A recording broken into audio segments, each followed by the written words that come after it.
तो आज हम एक नया वीडियो लेके आए हैं जो कि एक मेडिकल इमरजेंसी के बारे में है, जो कि हार्ट अटैक है। क्योंकि अगर हम देखेंगे इस टाइम में तो हर 40 सेकंड में एक आदमी को हार्ट अटैक आ जाता है, अगर हम देखेंगे एट एन एवरेज। क्योंकि जो हार्ट अटैक की साइंस हैं, जिन साइंस से पता चल जाता है कि आपकी कार्डियोवैस्कुलर सिस्टम जो है, जो आपका हार्ट है, इसमें प्रॉब्लम शुरू हो गई है, अब होने वाली है। ठीक है, उन साइंस को हम इग्नोर करते हैं। हम सोचते हैं कि ये हार्ट के रिलेटेड नहीं है, बाद में देखेंगे, ऐसा हम करते हैं, जो कि बाद में प्रॉब्लम बन जाता है और हार्ट अटैक का वजह बन जाता है। और इस वीडियो से आप खुद को या जो आपके नज़दीक में है उनको बचा सकते हैं, अगर आप इस वीडियो को ध्यान से सुनेंगे, ध्यान से समझेंगे। और इस वीडियो में मैंने ये वीडियो बनाया, क्योंकि अभी हार्ट अटैक सिर्फ एल्डरली पीपल तक ही नहीं रहा। पहले ये हार्ट अटैक जो 40-45 ईयर्स अब वो लोग थे, उनमें ये पाया जाता था हार्ट अटैक, उनमें हार्ट अटैक आता था। क्योंकि एजिंग होती है, जो वेसल्स है, ब्लड वेसल्स है, वो उनकी जो फ्लेक्सिबिलिटी है वो लॉस हो जाती है। वो बहुत सारे कारण थे एल्डरली पीपल में, जिसकी वजह से उनमें हार्ट अटैक आता था ज़्यादा, जिनकी वजह से बड़ों में जो एजड है उनमें हार्ट अटैक पाया जाता था। लेकिन आज की टाइम में ये यंग जनरेशन में भी पाया जाता है, इसलिए ये टॉपिक डिस्कस करना बहुत ज़रूरी है, हार्ट अटैक। अब हम इस वीडियो में समझेंगे ये कैसे होता है, क्यों होता है, और इससे बचने के लिए हमें क्या करना चाहिए, वो इस वीडियो में हम समझेंगे। सबसे पहले आप लोग को पता होना चाहिए हार्ट अटैक होता क्या है, क्योंकि ये तो बेसिक है। आप हार्ट अटैक के बारे में सब डिस्कस करेंगे, पहले तो ये पता होना चाहिए हार्ट अटैक क्या है। क्योंकि अगर हम देखेंगे, ये दो कंडीशंस है, एक हार्ट अटैक है, एक कार्डियक अरेस्ट है, दोनों अलग है, सेम नहीं है। हार्ट अटैक में एक तरह से हार्ट डैमेज हो जाता है, हार्ट बीट बंद करता है और आदमी की डेथ हो जाती है। कार्डियक अरेस्ट में दूसरी तरफ से दूसरा एक मैकेनिज्म है, वो कंडक्शन का मैकेनिज्म है, जिसमें हार्ट बीट करना बंद कर देता है और हार्ट फेल हो जाता है, जिसको हार्ट अटैक कहते हैं या कार्डियक अरेस्ट कहते हैं। उसमें हार्ट अटैक और कार्डियक अरेस्ट का मैकेनिज्म है, जो पैथोफिजियोलॉजी है, मतलब जैसे हार्ट अटैक होने का तरीका, जिन चीजों से हार्ट अटैक होता है वो अलग है, कार्डियक अरेस्ट जिन चीजों से होता है वो अलग है, लेकिन एंड रिजल्ट सेम है, हार्ट फेलियर। ठीक है, तो हार्ट अटैक किसे कहते हैं? हार्ट अटैक कहते हैं जब आपके हार्ट को या हार्ट के किसी हिस्से को ब्लड सप्लाई बंद हो जाता है, पार्शियली या कंप्लीटली। टोटली ब्लड सप्लाई कम हो जाता है, या थोड़ा कम हो जाता है, या हाफ कम हो जाता है। उससे क्या होता है, आपके जो हार्ट है ना, हार्ट के जो मसल्स है, कार्डियक मसल्स जो हैं, उनमें खून के थ्रू जो ऑक्सीजन और न्यूट्रिएंट्स पहुंचता है, वो पहुंचना बंद हो जाता है या कम हो जाता है। और हमारा हार्ट 24/7 काम करता है। तो अगर हार्ट को न्यूट्रिएंट और ऑक्सीजन की डिप्लीशन होती है, मतलब कम हो जाता है, डिफिशियंसी हो जाती है, तब हमारे हार्ट की जो सेल्स हैं, इनको कंटिन्यूअसली ऑक्सीजन चाहिए, at any cost. Heart muscles को कंटिन्यूअसली ऑक्सीजन चाहिए। अब अगर ये हार्ट मसल्स को ऑक्सीजन की कमी हो जाएगी, ऑक्सीजन बंद हो जाएगा, तब उस टाइम क्या होता है, जो हार्ट की सेल्स होती है वो डेड होना शुरू हो जाती है, वो मर जाती है। और ये एक ऐसा चीज है, अगर हम फॉर एग्जांपल देखेंगे, कहीं पे भी अगर यहाँ पे कट लग गया, वो रिजनरेट हो जाता है। लेकिन हार्ट मसल्स में प्रॉब्लम है, ये सेल रिवर्स हम नहीं कर सकते। जब एक बार डेड होगी, इसको रिवर्स करना बहुत मुश्किल है, होता ही नहीं है। होता है, प्रॉब्लम क्या है, जब हार्ट मसल्स में फॉर एग्जांपल ये मसल इसमें डेड हो गया, इस जगह पे जो मैक्रोफेजेस और न्यूट्रोफिल्स हैं, वो पहले इस पे अटैक करते हैं। वो क्या करते हैं, वो इस डेड टिश्यू को एज ए फॉरेन ऑब्जेक्ट की नजर से देखते हैं। जो हमारा जो इम्यून सिस्टम है, वो उन डेड सेल्स को खा जाते हैं और यहाँ पे नया टिश्यू बनाते हैं हार्ट में। लेकिन वो नया टिश्यू में जो हमारा हार्ट पंप करता है, बीट करता है, उनमें वो प्रॉपर्टी नहीं होती है, और हार्ट हमारा जो पंपिंग कैपेसिटी है वो फेल हो जाता है और हमें हार्ट अटैक हो जाता है। हार्ट अटैक सिंपल वर्ड्स में अगर कहेंगे तो जब हमारे हार्ट को ऑक्सीजन और ब्लड सप्लाई की कमी हो जाती है, उस ऑक्सीजन और ब्लड सप्लाई की कमी की वजह से जो हमारे हार्ट के मसल्स हैं वो डेड हो जाते हैं, मतलब हार्ट डेड हो जाता है, उसी को हार्ट अटैक कहते हैं। अगर हम देखेंगे हार्ट नॉर्मली कैसे काम करता है, हार्ट नॉर्मली हमारे ब्लड को पंप करता है थ्रू आउट हमारी बॉडी में सर्कुलेट करता है ब्लड को। ठीक है, अगर हमारा हार्ट ब्लड सप्लाई हमारी बॉडी को करता है, तो हमारे हार्ट को भी ब्लड सप्लाई चाहिए जिंदा रहने के लिए, क्योंकि हमारी बॉडी में सिर्फ ब्लड ही है जो सेल्स, टिश्यूज, ऑर्गन्स को न्यूट्रिएंट्स और ऑक्सीजन सप्लाई करता है। तो हमारे हार्ट को भी चाहिए, और हमारे हार्ट को जो सप्लाई करता है ब्लड ब्लड और ऑक्सीजन, मतलब ब्लड सप्लाई करता है, जिस ब्लड के थ्रू ऑक्सीजन और न्यूट्रिएंट्स मिलती हैं, उनको कोरोनरी आर्टरीज कहते हैं।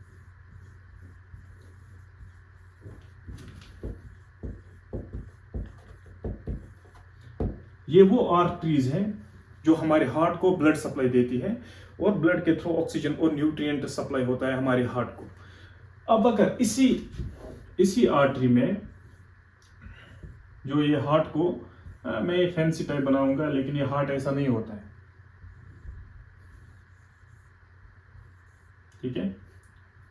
ये जो हमारी कोरोनरी आर्टरी है, ये ब्लड सप्लाई करती है हार्ट के मसल्स को, ठीक है। अभी अगर इसी में ब्लॉक आ गया, वो ब्लॉक कैसे आ जाता है वो हम आगे देखेंगे। इसमें अगर ब्लॉक आ गया तो जो इसकी तरफ, हार्ट की तरफ ब्लड आ रहा था, वो ब्लॉक हो जाता है, यहाँ पे वो आगे नहीं बढ़ पाता है, या तो बहुत ही कम क्वांटिटी में आगे बढ़ जाता है, जिसकी वजह से भी डिफिशियंसी हो जाती है। जब इससे ब्लड सप्लाई बंद हो जाता है इस कोरोनरी आर्टरी के थ्रू, जो हार्ट के मसल्स हैं वो डेड हो जाते हैं और हमारा हार्ट जो है पंप करना बंद कर देता है। इसने पंप करना बंद कर दिया, हमारा हार्ट ही खत्म, हार्ट अटैक, फेल। तो ये है वो कोरोनरी आर्टरी जो हार्ट को ब्लड सप्लाई देती है। इसी में ब्लॉक आने की वजह से हार्ट अटैक आ जाता है। ये सिंपल है यहां तक।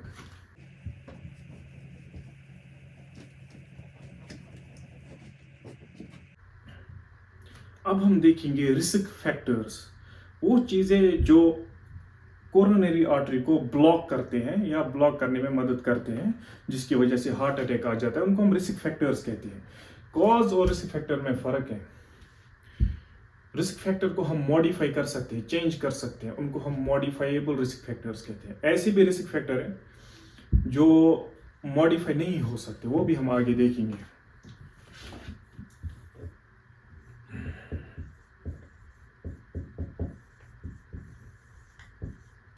रिस्क फैक्टर्स मैं हाइपरटेंशन में भी यही बताया था, एक कॉज, एक रिस्क फैक्टर वो हर एक डिजीज में रहता है, वो है स्मोकिंग।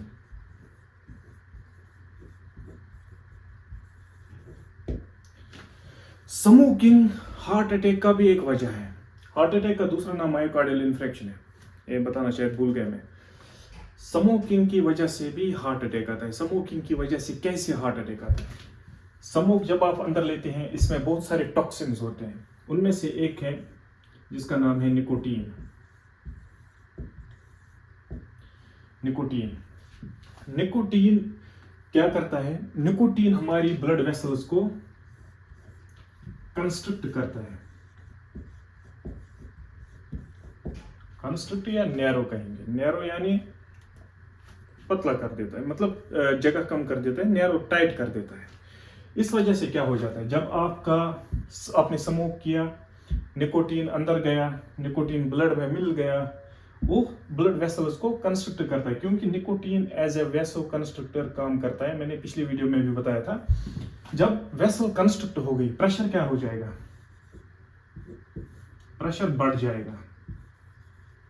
जब ब्लड प्रेशर बढ़ जाता है ना, ब्लड प्रेशर बढ़ जाने से आप ऐसा समझो, हमारी जो ब्लड वेसल्स हैं ये आयरन की नहीं बनी है।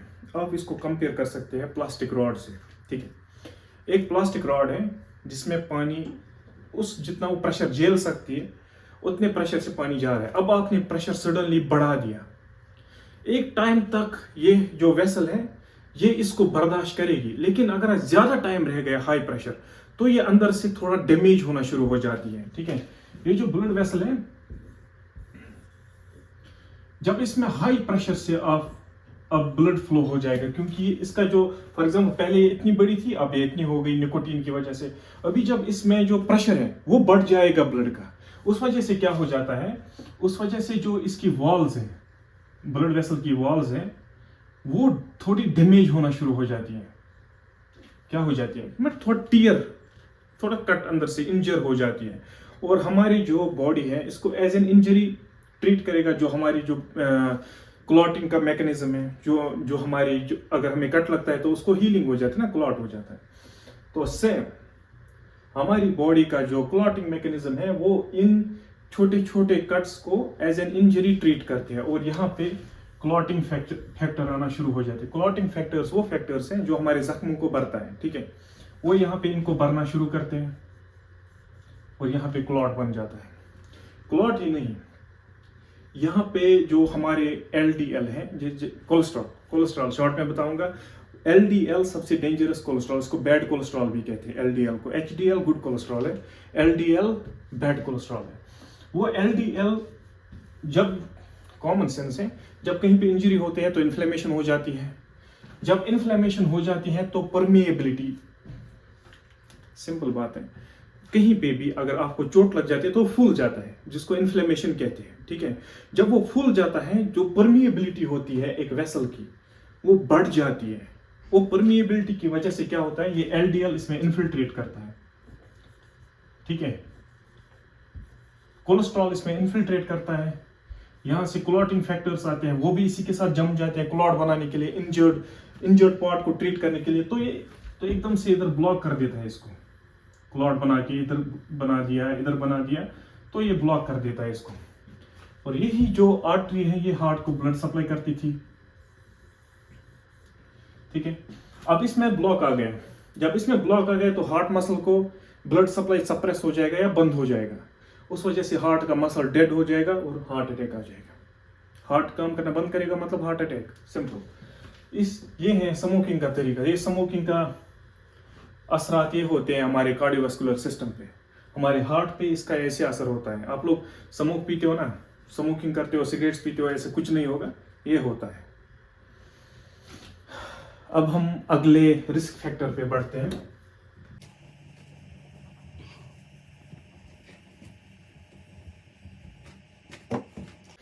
अगला रिस्क फैक्टर जो हमारा है वो है जो कि अक्सर लोगों का यही है, ये सभी लोगों में होती है स्मोकिंग। और जो मैं दूसरा बताने वाला हूं, ये अक्सर लोगों में है, दूसरा वाला,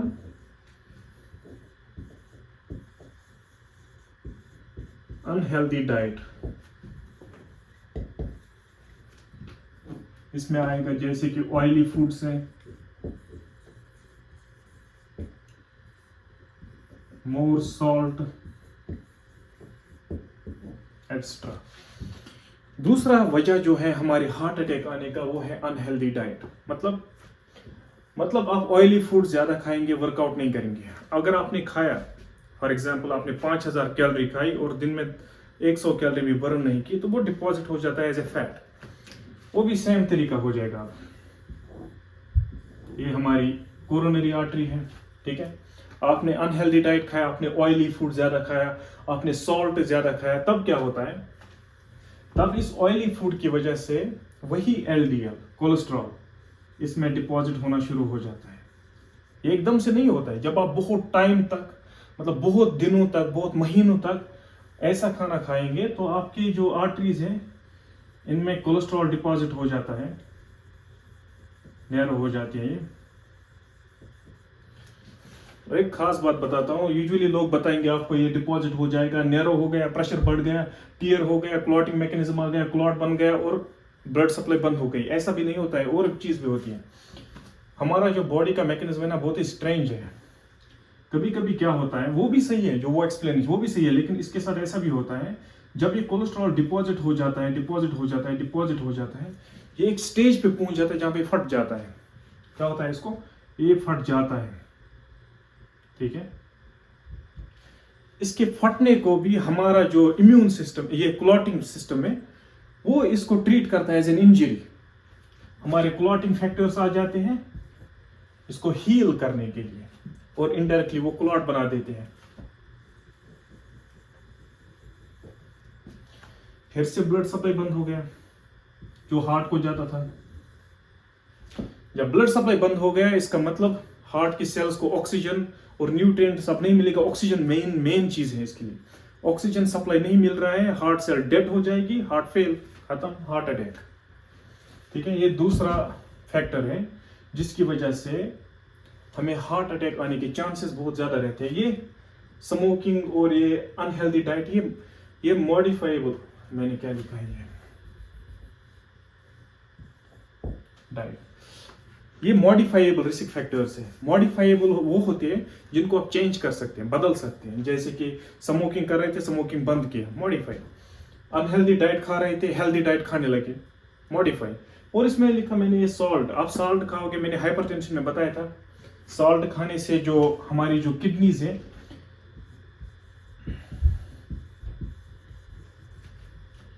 आपने सॉल्ट ज्यादा खाया, मोर सॉल्ट कंजप्शन किया, जो हमारी किडनीज है वो पानी को फिर ज्यादा बाहर नहीं देते जाने देते हैं। केमिस्ट्री वाले इजीली समझेंगे इस चीज को।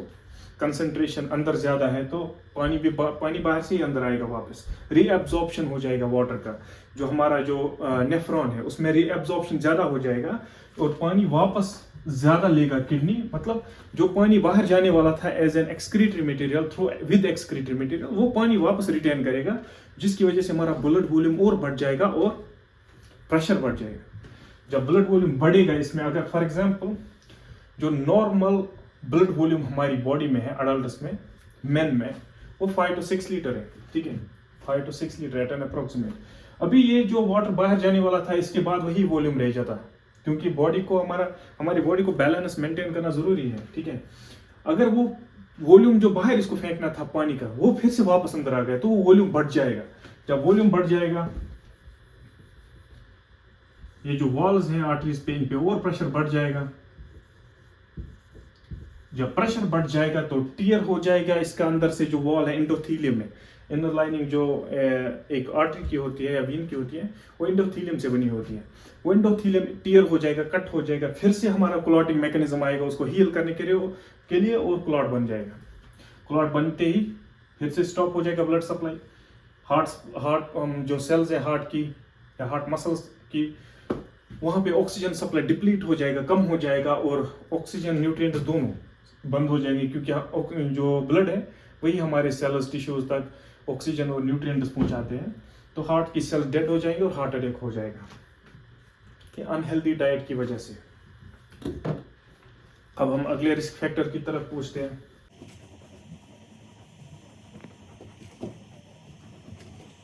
अगला रिस्क फैक्टर जो है वो भी हम मॉडिफाई कर सकते हैं, ठीक है। तीसरा,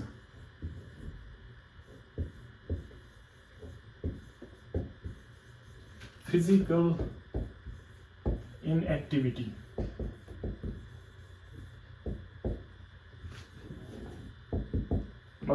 मतलब फिजिकली इनएक्टिव रहना, मतलब आप खाते हैं पीते हैं एक ही जगह पे बैठते हैं, कोई काम नहीं करते, कोई एक्सरसाइज नहीं करते हैं, जिसकी वजह से आप खा रहे हैं। मैंने कहा अगर आप 5000 कैलोरी कंज्यूम कर रहे हैं और बर्न 100 कैलोरी भी नहीं कर रहे हैं तो बाकी सारा डिपॉजिट हो जाएगा।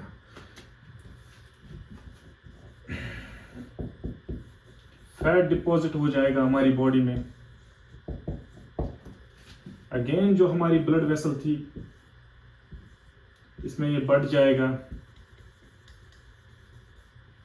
जब इसमें ये कोलेस्ट्रॉल बढ़ जाएगा ना इसकी इनर वॉल्स पे, तो ऑब्वियसली प्रेशर भी बढ़ जाएगा, ये फट भी सकते हैं, क्लॉटिंग मैकेनिज्म शुरू हो जाएगा, या ये इतना बढ़ जाएगा कि ये पूरा ही ब्लॉक करेगा इसको और ब्लड सप्लाई को बंद करेगा, जिसकी वजह से हार्ट को ब्लड सप्लाई बंद हो जाएगा या कम हो जाएगा, जिसकी वजह से उसको ऑक्सीजन नहीं पहुंचेगा बराबर और हार्ट मसल्स डेड हो जाएंगे और heart attack, simple heart fail, heart attack. ये तीसरा है, ये भी मॉडिफाइबल है क्योंकि हम फिजिकली एक्टिव हो सकते हैं, खत्म। अगर हम फिजिकली एक्टिव हो जाएंगे तो ये रिस्क फैक्टर ही खत्म हो जाएगा।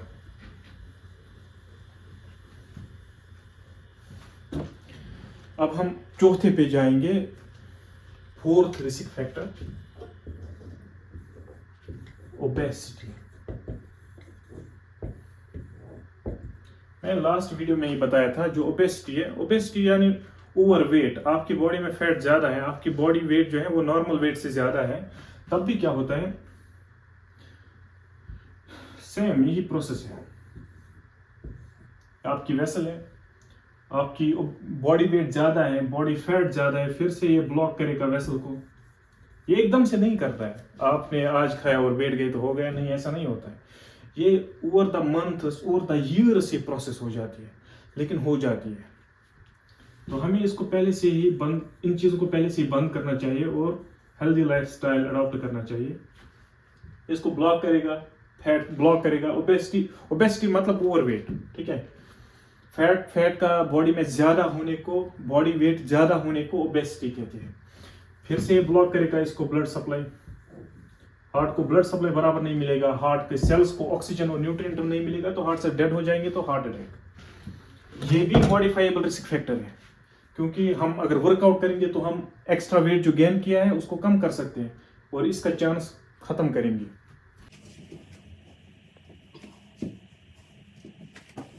पांचवा रिस्क फैक्टर क्या है? Chronic stress. क्रॉनिक स्ट्रेस, आप अगर ज्यादा टाइम स्ट्रेस ले रहे हो, ज्यादा टाइम टेंशन ले रहे हो, बहुत टाइम तक, क्योंकि क्रॉनिक स्ट्रेस की वजह से क्या होता है, जो हमारी बॉडी है, जैसे कि अगर हम कभी डर जाते हैं, कभी गुस्सा आ जाता है या कभी भागना पड़ता है, तो हमारी बॉडी जो है ना, वो हमारा हार्ट बहुत तेज उस टाइम बीट करता है। वो इसलिए नहीं करता कि हार्ट को डायरेक्टली इंस्ट्रक्शन मिल गया तो हार्ट को बीट करना है, नहीं। क्रॉनिक स्ट्रेस में जो हमारी जो बॉडी है वो स्ट्रेस हार्मोन्स रिलीज करती है। स्ट्रेस हार्मोन्स रिलीज करती है। क्या करती है? Stress hormones.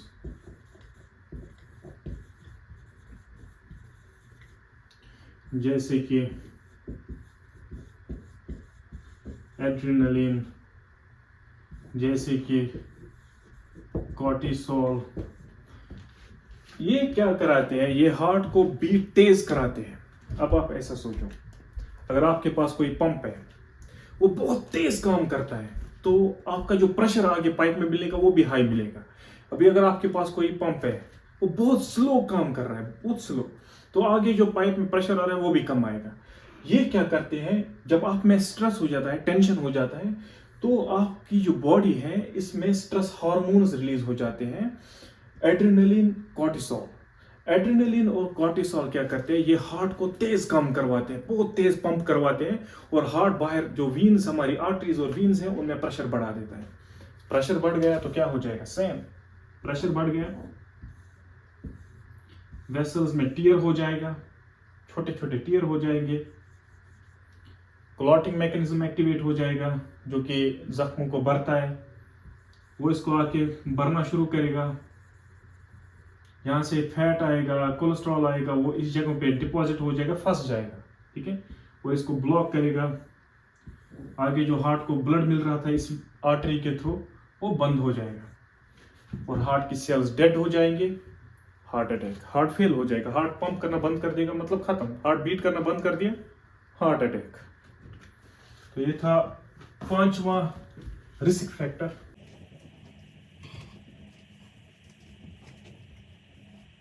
अब हम सिक्स्थ रिस्क फैक्टर पे जाएंगे, ठीक है।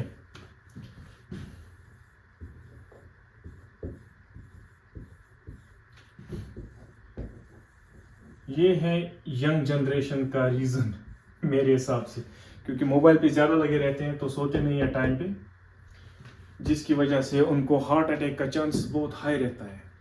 जो पुअर स्लीप है, पहली बात, अगर आप सोते नहीं है टाइम पे, ठीक है, बहुत कम सोते हैं, ये अगर आप साइकेट्री में भी पढ़ेंगे तो कम सोना आपको स्ट्रेस ज्यादा देता है। अगर आप सो जाएंगे ना टाइम पे, अगर आप टाइम पे सो जाएंगे, टाइम पे उठेंगे, तो आपका दिमाग, कहते हैं ना, अगर हम लेमैन लैंग्वेज में कहेंगे तो आपका माइंड फ्रेश रह जाता है, ठीक है। जब आप कम सोते हैं, कम सोने की वजह से भी आपके स्ट्रेस हार्मोन्स रिलीज हो जाते हैं।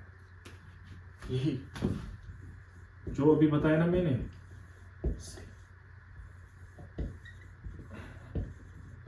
स्ट्रेस हार्मोन्स रिलीज हो जाते हैं। अगर आप कम सोते हैं तो आपके स्ट्रेस हार्मोन्स रिलीज हो जाते हैं। स्ट्रेस हार्मोन्स रिलीज हो गए तो ब्लड प्रेशर बढ़ जाता है।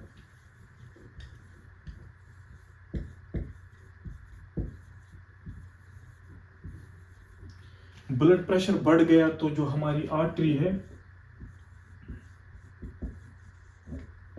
उसमें इंजरी हो जाती है, टीयर हो जाती है उसके अंदर से, ठीक है।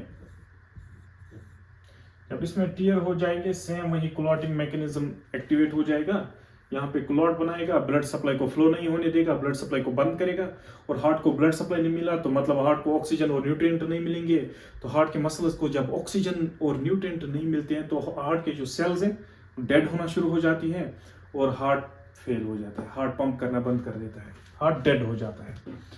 पुअर स्लीप, ये ये विद इन डेज नहीं होता है, ये वाला जो फैक्टर है ये विद इन डेज नहीं होता है।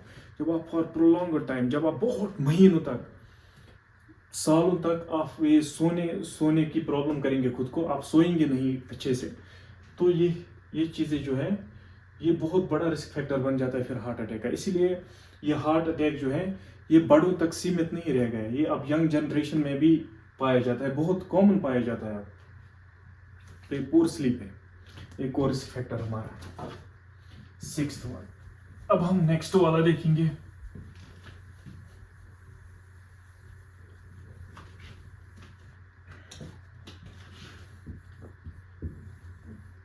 सेवंथ रिस्क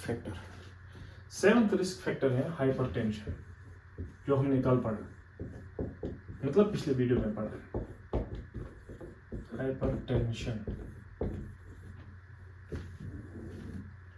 हाइपरटेंशन हो गया हाई ब्लड प्रेशर की वजह से जो हमारी जो वेसल्स हैं सेम जो उनमें होता है वो टीयर हो जाता है, टीयर होने की वजह से क्लॉट बन जाता है, क्लॉट की वजह से ब्लड सप्लाई बंद हो जाती है, हार्ट को ब्लड सप्लाई बंद हो गई तो ऑक्सीजन बंद हो गया तो हार्ट की जो सेल्स हैं वो डेड हो जाती हैं और हमारा हार्ट फेल हो जाता है, जिसको हम हार्ट अटैक कहते हैं। तो हाइपरटेंशन एक और रिस्क फैक्टर है।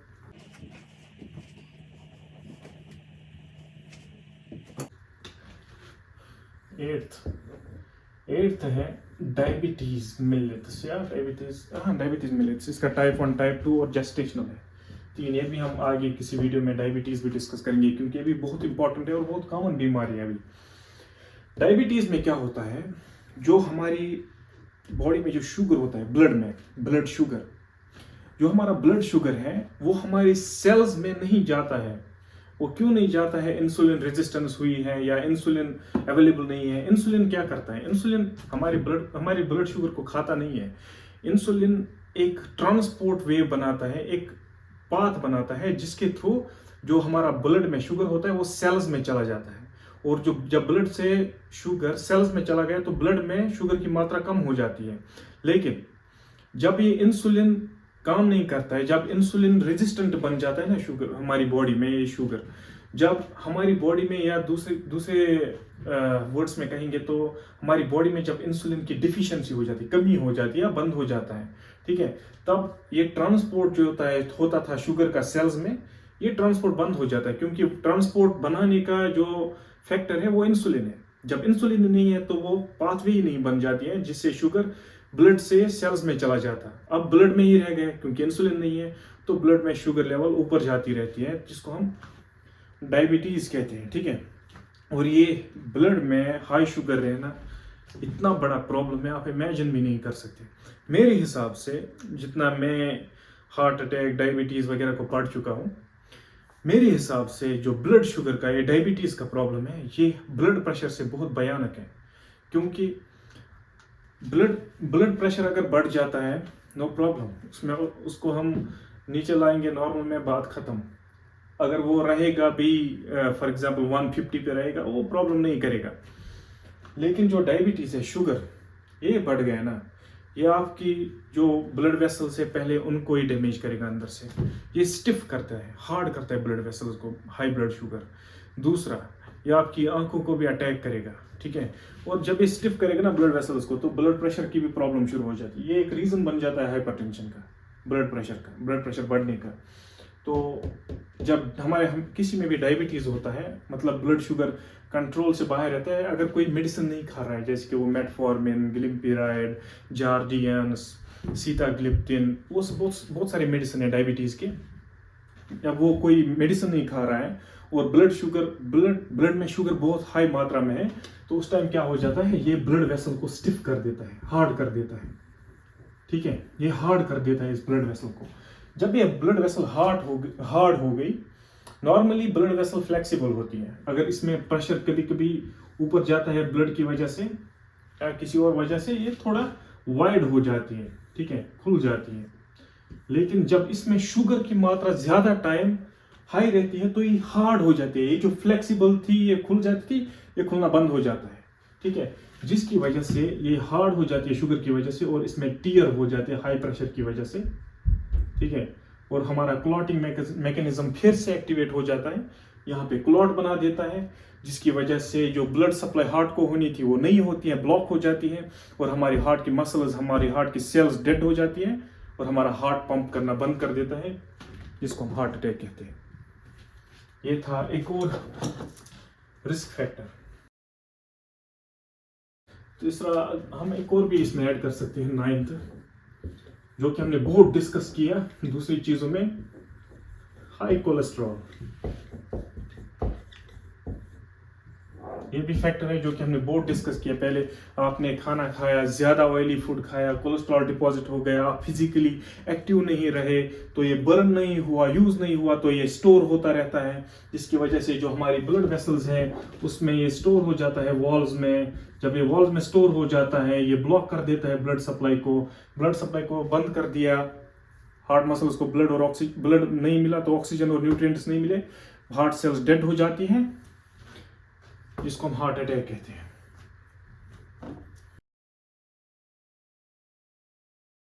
अगर हम देखेंगे जेंडर में, मतलब मेन और वुमन में, तो मेन में हार्ट अटैक आने के ज़्यादा चांसेस होते हैं कंपेयर टू वुमन। ये हार्मोनल डिफरेंसेस की वजह से है, और जो रिस्क फैक्टर्स हैं उनको ज़्यादा मेन ही अडॉप्ट करते हैं उन रिस्क फैक्टर्स को। जैसे स्मोकिंग ज़्यादा मेन करते हैं तो मेन में हो जाता है। अगर आप स्ट्रेस लेवल देखेंगे ज़्यादा मेन में होती है। अगर आप देखेंगे अनहेल्दी फूड, क्योंकि मेन ज़्यादा टाइम बाहर रहते हैं वुमेन से कंपेयर करके, तो मेन ज़्यादा अनहेल्दी डाइट खाते हैं, मेन में ज़्यादा रिस्क फैक्टर्स हो जाते हैं। ठीक है, तो ये जेंडर डिफरेंस है। जेंडर में ज़्यादा हार्ट अटैक मेन में पाया जाता है कंपेयर टू वुमेन।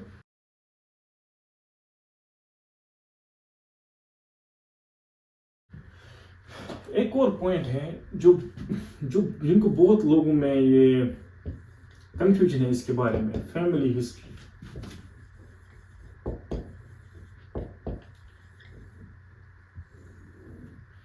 कुछ लोगों में क्या दिमाग में रह गए हैं कि माता पिता या रिलेटिव में किसी को हार्ट अटैक आ गए, जो उसकी अगली जनरेशन है, उनमें चांसेस रहते हैं हार्ट अटैक आने की, क्योंकि उसको आया था। ये कॉन्जेनिटल एनोमलीज के बगैर अगर हम देखेंगे, मतलब जो बाय बर्थ किसी में हार्ट में प्रॉब्लम होती है, वो दूसरी बात है। लेकिन अगर कोई बाय बर्थ नॉर्मल पैदा हुआ, कोई कॉन्जेनिटल एनोमली नहीं है उसमें, तो इसका ये मतलब नहीं उसको हार्ट अटैक आना जरूरी है क्योंकि उसके जो पहली वाली जनरेशन थी उसमें हार्ट अटैक आया था। फैमिली हिस्ट्री का मतलब होता है, जैसे कि फॉर एग्जाम्पल आपके जो घर में जो रह रहे आपकी फैमिली में, उनमें जो सीडेंट्री लाइफस्टाइल था, सीडेंट्री लाइफस्टाइल यानी उनका अनहेल्दी लाइफस्टाइल जो था, आप बचपन से ही देखेंगे।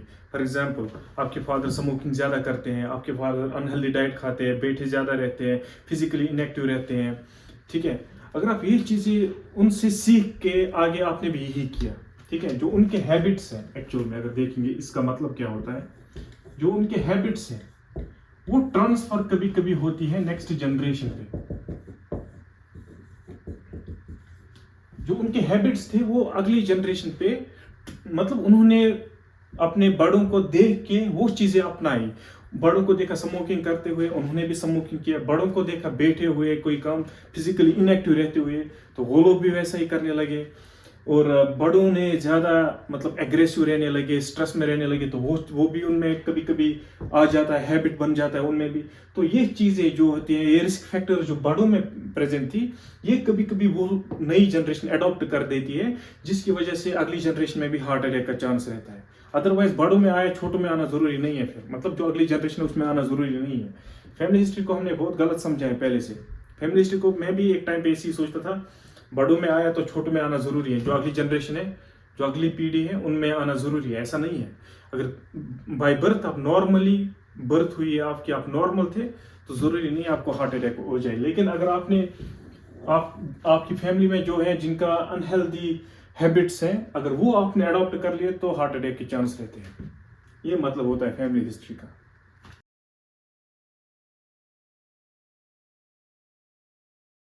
ये हमने देख लिए जो वजह होती है हमारे हार्ट अटैक की, कॉजेस का हो, रिस्क फैक्टर्स का हो, या मेडिकल रीजंस का हो हार्ट अटैक के, वो हमने देख लिया। अब देखते हैं जब हमें हार्ट अटैक आने वाला होता है तो हमें कौन कौन सी साइन्स आना शुरू हो जाते हैं, कौन कौन सी प्रॉब्लम आप देखोगे जो आपको इंडिकेट करेगा something is bad, something is fishy with your heart. Okay, जिनको हम मेडिकल में कहते हैं science and symptoms.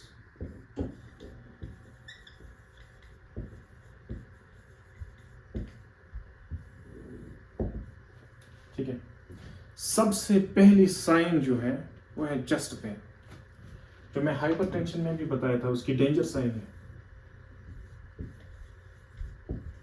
Chest pain, और ये नॉर्मल चेस्ट पेन नहीं है, आपको पता चल जाएगा अभी। जो हार्ट अटैक का जो पहला साइन है कि हार्ट अटैक आने वाला है, आपको चेस्ट में पेन शुरू हो जाएगा, स्पेशली लेफ्ट साइड में, क्योंकि हार्ट हमारा जो प्रेजेंट है वो लेफ्ट साइड में है। ठीक है, स्लाइटली राइट है। ठीक है, स्लाइटली अगर हम देखेंगे इधर मिडेस्टीनियम केविटी है, उसमें हार्ट हमारा प्रेजेंट होता है। जब आपके हार्ट अटैक आने वाला होता है, मतलब आपका हार्ट की जो सेल्स हैं, जो आपके हार्ट की सेल्स हैं या हार्ट मसल्स हैं, डेड होना शुरू हो जाते हैं, तो आपके चेस्ट में पेन हो जाता है। ये नॉर्मल पेन नहीं है, ये स्टैबिंग पेन होता है, जैसे आपको किसी ने छुरी मारा है ऐसा पेन हो जाता है हार्ट में। इतना ही नहीं, इसके बहुत सारे नेचर्स हैं इस पेन के। एक तो लगेगा जैसे किसी ने छुरी मारा, चाकू मारा इस जगह पे, ऐसी पेन हो जाती है। दूसरा आपको लगेगा कोई आपको ऐसे हाथ में हार्ट को रखा और चीर रहा है, स्क्वीज कर रहा है, स्क्वीजिंग पेन होती है, स्टैबिंग पेन होती है। पहले वाले जो मैंने चाकू का एग्जांपल दिया उसको स्टैबिंग पेन कहते हैं, और दूसरा जो मैंने कहा, दूसरा नेचर जो इसका होता है जिसे पकड़ रहा है, उसको स्क्वीजिंग पेन कहते हैं, ऐसे लगेगा कोई किसी ने पकड़ लिया है इधर बहुत ज्यादा। तीसरा जो ये पेन होता है चेस्ट पेन, ये रेडिएट होना शुरू हो जाता है। रेडिएट यानी ये एक जगह से दूसरी जगह शिफ्ट होना शुरू हो जाता है, जैसे कि पहले ये जाएगा सीधा शोल्डर की तरफ, ये पेन यहाँ से उठ के, मतलब यहाँ पे पेन होगा, अब ये शोल्डर की तरफ भी पेन हो रहा है, आपकी लेफ्ट आर्म को भी पेन हो रहा है, यहाँ पे पेन है, यहाँ से पेन शोल्डर को, शोल्डर से पेन लेफ्ट आर्म को रेडिएट हो रहा है। इसको हम रेफरल पेन भी कहते हैं, रेडिएटिंग पेन भी कहते हैं, रेफरल पेन भी कहते हैं। लेफ्ट आर्म को भी हो गए और यहाँ से जॉ की तरफ भी जाएगा, इधर पे ये एरिया में भी आपको पेन शुरू हो जाएगा। जब ये पूरा एरिया आपका पेन में आ जाए तो समझ लेना there is something bad with your heart, and this indicates that you are going to suffer with cardiac arrest, heart attack. ठीक है, तो ये पहला साइन है जो आपको बताएगा कि आपके जो हार्ट है, आपके हार्ट में कोई प्रॉब्लम हो रही है। तो पहले आपका चेस्ट पेन रेडिएट हो जाएगा शोल्डर, लेफ्ट शोल्डर, वहां से लेफ्ट आर्म प्लस जॉ। ठीक है, जब आपको चेस्ट में पेन हो जाए, वो रेडिएट कर जाए या रेफर हो जाए इन जगहों की तरह, तो समझ लेना ये कार्डियक ओरिजिन है, ये मस्कुलर ओरिजिन नहीं है। और एक बात बताता हूँ इसका चेस्ट पेन का, अगर आप कभी कभी क्या होता है, फॉर एग्जांपल मैंने कुछ हैवी चीज उठाया था इस हाथ से और यहाँ पे स्ट्रेन आ गया, मतलब स्ट्रेच हो गया और यहाँ पे पेन शुरू हो गया। इस पेन का एक नेचर है, शोल्डर पेन, शोल्डर ज्वाइंट का हो या मस्कुलर का हो, ये किसी पोजीशन में बढ़ जाता है, किसी पोजीशन में इंक्रीज। फॉर एग्जांपल मेरे शोल्डर में फॉर एग्जांपल स्ट्रेन आ गया और मैं ऐसे कर रहा हूँ पेन बढ़ रही है, ऐसे कर रहा हूँ पेन कम हो रही है। ठीक है, बैठ रहा हूँ पेन कम हो रही है, खड़ा उठ रहा हूँ पेन बढ़ रही है। लेकिन जो ये कार्डियक ओरिजिन, ये वाला पेन है, आप किसी भी पोजीशन में बैठो, इस पेन को कोई फर्क नहीं पड़ता है, ये सेम रहता है, इसकी इंटेंसिटी सेम रहती है। तो ये पहला साइन है चेस्ट पेन। ठीक है,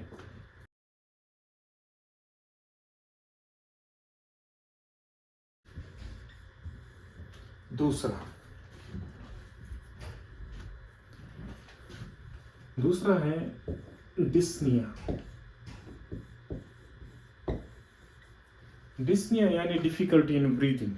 ठीक है, अगर आप लेमन लैंग्वेज में कहेंगे तो लेमन लैंग्वेज में इसको शॉर्टनेस ऑफ ब्रेथ कहेंगे, मतलब सांस लेने में तकलीफ होना शुरू हो जाएगा, सांस लेने में तकलीफ होना शुरू हो जाएगा, ब्रीदिंग डिफिकल्टी या डिफिकल्टी इन ब्रीदिंग।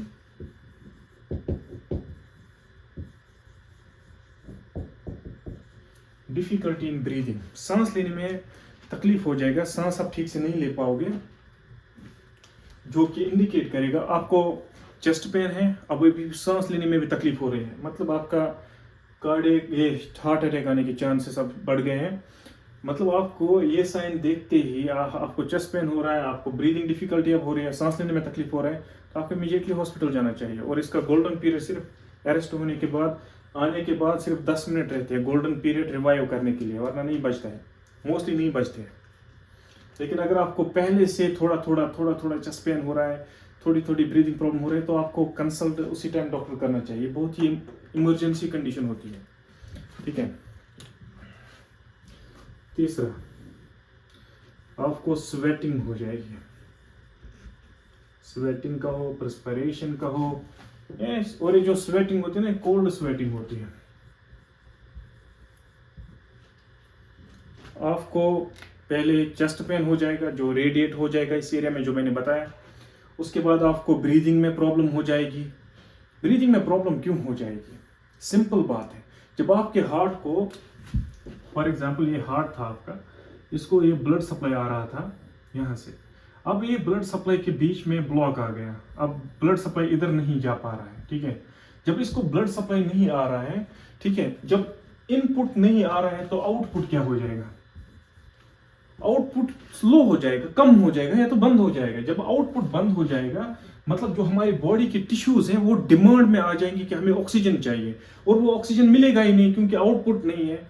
तो जिसकी वजह से आपका जो नर्वस सिस्टम है वो एक्टिवेट हो जाएगा, सिंपैथेटिक नर्वस सिस्टम वो एक्टिवेट हो जाएगा, और वो आपको बोलेगा, आपके लंग्स को बोलेगा ऑक्सीजन ज्यादा से ज्यादा चाहिए, जिसकी वजह से आप ब्रेथलेस हो जाओगे, बहुत ज्यादा सांस लेना तेज हो जाओगे, और आपको मुश्किल हो जाएगा सांस लेने में भी, क्योंकि ब्लड ब्लॉक हो चुका है, आउटपुट ही नहीं है।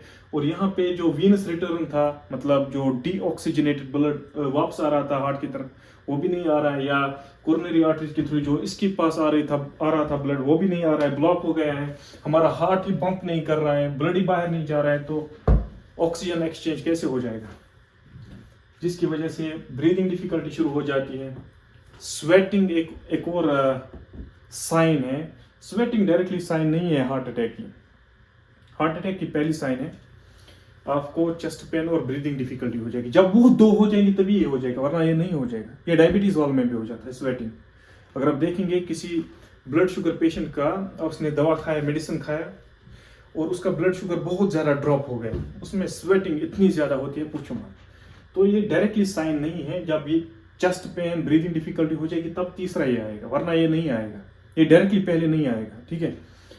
और जब ये तीन आ जाएंगे तो चौथा फिर शुरू हो जाएगा, फिर आपको उल्टी लगेगा, उल्टी आना लगेगा, या तो उल्टी हो जाएगी।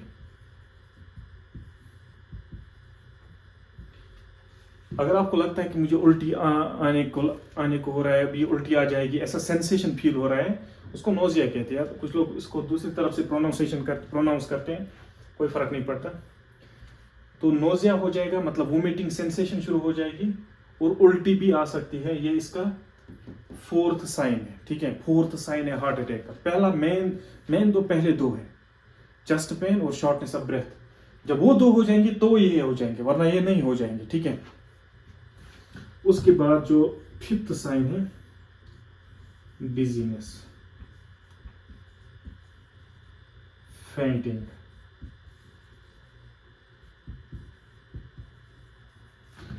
आप अपना होश खोने को, आपको लगेगा आप अनकॉन्शियस हो रहा है, वैसा कंडीशन हो जाता है। इसके बाद ये अल्टीमेट फिफ्थ साइन है। तो पहला था चेस्ट पेन, तो लिखता हूं, पहले चेस्ट पेन हो जाएगा, जो मैंने बोला कहां से जाएगा। उसके बाद सांस लेने में तकलीफ हो जाएगा। जब ये दो साथ में आ गए ना, तो ये तीन भी अपने आप आ जाएंगे। और ये इतना आ गया तो ये क्लियर इंडिकेशन है कि आपके हार्ट के मसल्स डेड हो रहे हैं, आपके हार्ट को ब्लड सप्लाई नहीं मिल रहा है, ऑक्सीजन नहीं मिल रहा है, and you are going to suffer heart attack. ठीक है। कुछ लोगों में, जैसे कि डायबिटिक वाले होते हैं, उनमें कुछ सिम्टम्स और भी पाए जाते हैं, जैसे कि एक्सट्रीम फैटीग।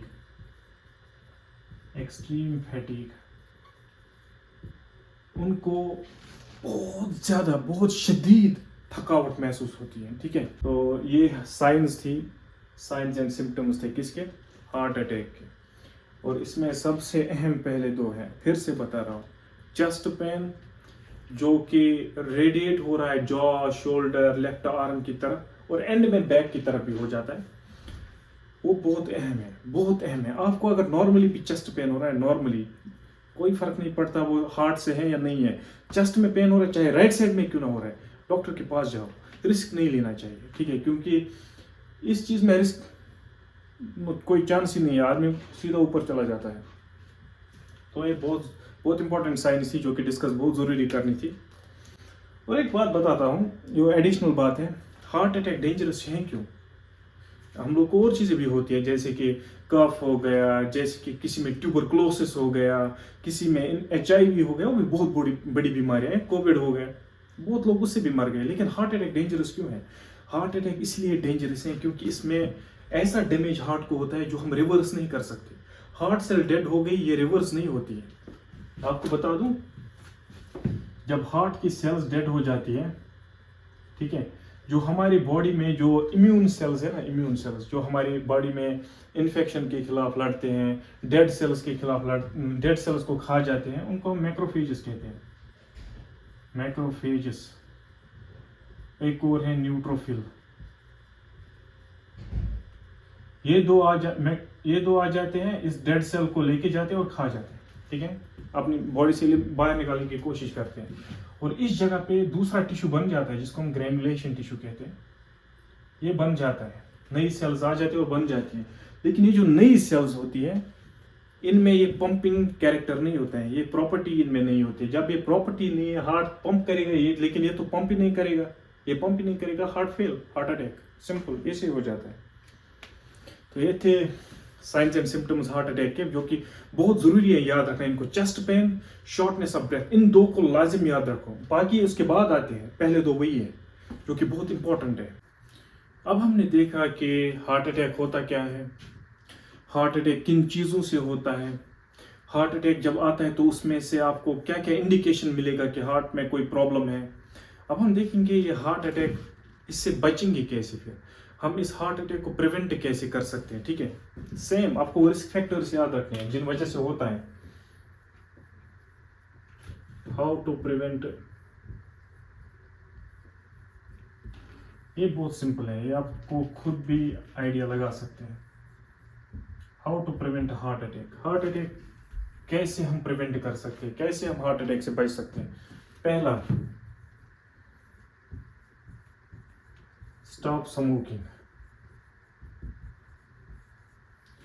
सिगरेट पीना या स्मोक करना, कुछ और चीज़ भी स्मोक करने के लिए यूज़ करते हो तो उसको बंद करो, क्योंकि स्मोक की वजह से आपका ब्लड प्रेशर बढ़ रहा है, अल्टीमेटली हार्ट अटैक की तरफ लेके जाता है। तो आपको ये स्मोकिंग पहले ही बंद करना चाहिए, ठीक है। दूसरा, अगर आप अभी हाइपरटेंशन है, ब्लड प्रेशर पेशेंट है, ब्लड शुगर पेशेंट है, तो आपको क्या करना चाहिए, control blood pressure, blood sugar, इन दोनों को कंट्रोल में रखो। कैसे? मेडिसिन से। अगर आप में ऑलरेडी डायग्नोज्ड है हाइपरटेंशन, डायबिटीज, मिलेटस, तो आपको उनको कंट्रोल में रखना है, मतलब आपको रेगुलर मेडिसिन लेना है अपने टाइम पे। जो बीपी के लिए प्रिकॉशंस हैं वो लेने हैं, जैसे कि स्मोकिंग नहीं करना है, ठीक है, जैसे कि स्ट्रेस नहीं लेना है, ठीक है, एक्सरसाइज करना है, तो बीपी कम धीरे धीरे कम हो जाएगा। ब्लड शुगर, अगर शुगर के लिए आप दवा खा रहे हैं, लेकिन आपको शुगर को प्रिकॉशंस भी लेने हैं, लाइफस्टाइल चेंज करना है आपको। ब्लड शुगर में आपको जो जिन चीज़ों में स्वीट होते हैं वो बंद करना है, ठीक है, आपको ऐसी चीज़ें खानी है जिनमें शुगर कम होता है। तो वो चीज़ से आप कंट्रोल कर सकते हो ब्लड प्रेशर और ब्लड शुगर को, जिससे हार्ट अटैक आने के चांसेस बहुत कम हो जाते हैं, ठीक है। उसके बाद है तीसरा, आपको हेल्दी डाइट खाना चाहिए। हेल्दी डाइट, आपको ज़्यादा ऑयली फूड नहीं खाना है, ज़्यादा सॉल्टी फूड नहीं खाना है, ज़्यादा जंक फूड नहीं खाना है, जिसकी वजह से कोलेस्ट्रॉल डिपॉजिट हो जाता है, जिसकी वजह से हमारी वेसल में, ब्लड वेसल्स में हमारी नस जो होती है उसमें ब्लॉक आ जाता है। वो नहीं आएगा अगर आप हेल्दी डाइट खाएंगे, ठीक है। चौथा,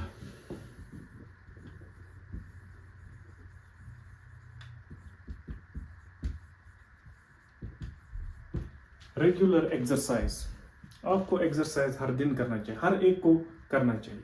रेगुलर एक्सरसाइज करेंगे, अगर आपने बाई चांस एक्स्ट्रा कैलोरीज खाई, फैट ज़्यादा खाया, ऑयली फूड ज़्यादा खाया, जंक फूड ज़्यादा खाया, अगर आप एक्सरसाइज करेंगे तो वो जो बैड कोलेस्ट्रॉल है वो बर्न हो जाएगा, आपकी जो वीन्स है, जो आपका ब्लड फ्लो है वो स्मूथ रहेगा, उसमें ब्लॉक नहीं आएगा, ठीक है। तो हार्ट अटैक के चांसेस कम हो जाएंगे।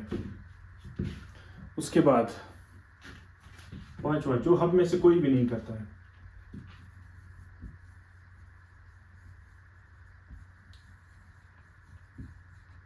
Regular health checkup. हम में से बहुत क्या, कुछ ही लोग ये करते हैं रेगुलर हेल्थ चेकअप।